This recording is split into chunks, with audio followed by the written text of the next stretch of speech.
وعلم آدم الأسماء كلها ثم عرضهم على الملائكة فقال أنبئوني بأسماء هؤلاء إن كنتم صادقين۔ اور اس نے آدم کو سب چیزوں کے نام سکھائے، پھر ان کو فرشتوں کے سامنے کیا اور فرمایا کہ اگر سچے ہو تو مجھے ان کے نام بتاؤ۔ اللہ تعالیٰ نے آدم علیہ السلام کو کن کے نام سکھائے؟ اس سوال کے جواب میں 3 قول ہیں۔ ایک قول یہ ہے کہ اس سے مراد تمام چیزوں کے نام ہیں، دوسرا قول یہ ہے کہ اس سے مراد فرشتوں کے نام ہیں، اور تیسرا قول یہ ہے کہ اس سے مراد حضرت آدم علیہ السلام کی اولاد کے نام ہیں۔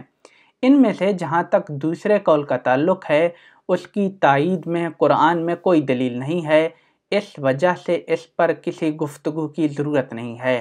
باقی رہا پہلا اور تیسرا قول، تو ان میں سے تیسرا قول ہمارے نزدیک زیادہ قوی معلوم ہوتا ہے۔ اس کے وجوہ یہ ہیں۔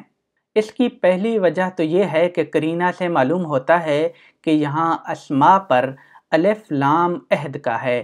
اگر اس کو عہد کا الف لام مانا جائے تو پھر اس سے کچھ خاص ناموں ہی کا مراد لینا صحیح ہوگا۔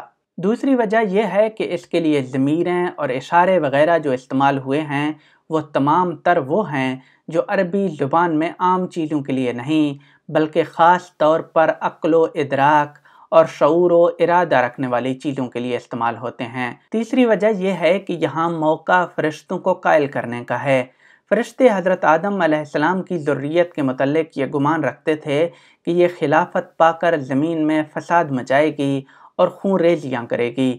ان سے اس گمان کی تردید اگر ہو سکتی تھی تو اس طرح ہو سکتی تھی کہ ان کو ذریت آدم کا مشاہدہ کرایا جائے اور اولاد آدم میں جو انبیاء و رسول، جو مجددین و مصلحین اور جو شہداء و صدیقین پیدا ہونے والے تھے ان سے ان کو آگاہ کیا جائے تاکہ ان پر یہ بات واضح ہو سکے کہ اگر اولاد آدم کے اندر ایسے لوگوں کے پیدا ہونے کا امکان ہے جو اللہ تعالیٰ کے تفویض کردہ اختیارات کو بیجا طور پر استعمال کریں گے تو ساتھ ہی ان کے اندر ایسے لوگ بھی اٹھیں گے جو خود بھی اس ذمہ داری کا حق ادا کریں گے اور دوسروں کو بھی ان کی ذمہ داریوں سے آگاہ کرنے کے لیے سر دھڑ کی بازیاں لگائیں گے۔ یہ تینوں باتیں بڑی اہمیت رکھنے والی ہیں۔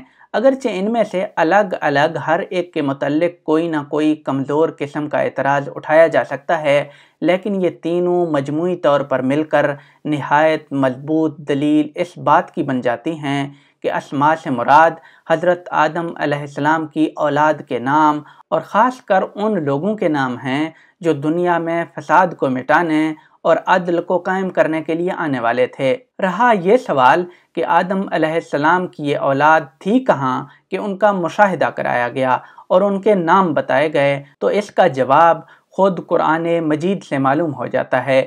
قرآن مجید میں تصریح موجود ہے کہ اللہ تعالیٰ نے تمام نسل آدم کو ایک مرتبہ نکال کر ان سے اپنے رب ہونے کا اقرار لیا۔ سورہ اعراف آیت نمبر 172 میں ارشاد ہوا ہے وَإِذْ أَخَذَ رَبُّكَ مِنْ بَنِي آدَمَ مِنْ ظُهُورِهِمْ ذُرِّيَّتَهُمْ وَأَشْهَدَهُمْ عَلَىٰ أَنفُسِهِمْ أَلَسْتُ بِرَبِّكُمْ قَالُوا بَلَىٰ شَهِدْنَا أَن تَقُولُوا يَوْمَ الْقِيَامَةِ إِنَّا كُنَّا عَنْ هَٰذَا غَافِلِينَ۔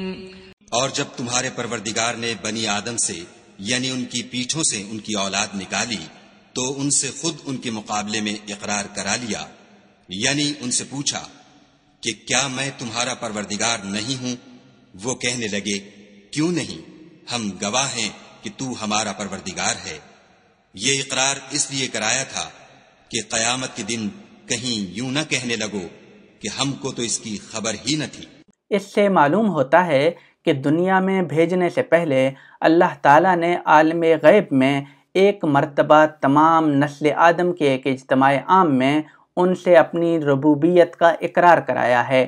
اسی اجتماع عام میں آدم علیہ السلام کو ان کی ذریت کے نام بھی بتائے گئے ہوں گے اور اسی موقع پر فرشتوں کے سامنے ان کو پیش کر کے وہ سوال و جواب بھی ہوا ہوگا جس کا یہاں حوالہ ہے